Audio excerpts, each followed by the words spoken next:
আজি আমি অসম পুলিচৰ ফাইনেল কাটৰ বিষয়ে কথা পাতিম। ক'বলৈ গ'লে অসম পুলিচৰ এনচিচি কেণ্ডিডেট আৰু ভিডিবি আৰু ক'বলৈ গ'লে মিলিটেন্সি এফেক্টেড এৰিয়া কেণ্ডিডেটসকলৰ বিষয়ে। তোমালোকে যদি আমাৰ চেনেল ফাৰ্ষ্ট আহিছা চেনেলটো ছাবস্ক্ৰাইব কৰি ল'বা আৰু ভিডিঅ'টো ফাৰ্ষ্টৰ পৰা লাষ্টলৈ চাই থাকিবা।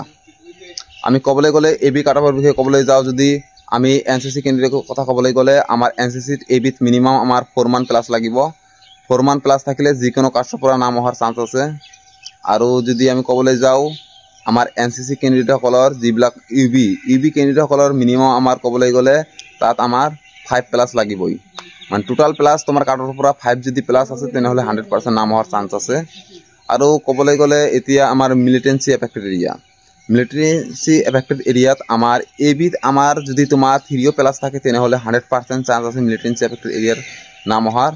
আৰু যদি এতিয়া ক'বলৈ যাওঁ আমাৰ মিলিটেন্সি এফেক্টেড এৰিয়া আমাৰ ইউবি কেণ্ডিডেটসকলৰ কথা ক'বলৈ গ'লে তাত মিনিমাম 5 মান লাগিবই। যদি 5 মাৰ্ক আছে তেনেহ'লে 100% নাম হোৱাৰ চান্স আছে।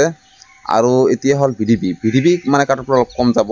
ভিডিবি 3 মান প্লাছ থাকিলে এবিত আহি যাব আৰু তাতকৈ কম থাকিলে টেনশ্যন কৰিব নালাগে, নাম হোৱাৰ এইবাৰ চান্স আছে। কাৰণ এবি আৰু ইউবিত ইমান অভাৰলেপিং যিহেতু নহ'ব, তোমালোকৰ নাম এইবাৰ বহুত কম মাৰ্কত আহিব।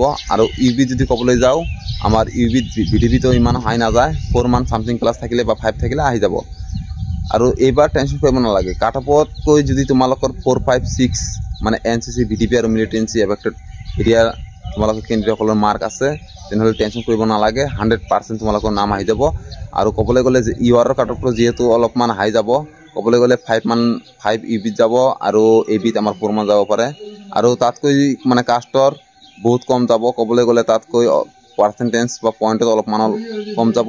ইমান টেনশ্যন কৰিব নালাগে, ফাইনেল কাট অফত সকলোৰে নাম অহাৰ চান্স আছে। আৰু তোমালোকে নিজৰ কিমান মাৰ্ক আছে তোমালোকে কমেণ্টত জনাই দিবা। আৰু যদি এবি ইউবি তোমালোকৰ নিজৰ ডিষ্ট্ৰিক্টৰ কাট অফৰ বিষয়ে ভিডিঅ' লাগে তেনেহ'লে কমেণ্ট কৰিবা।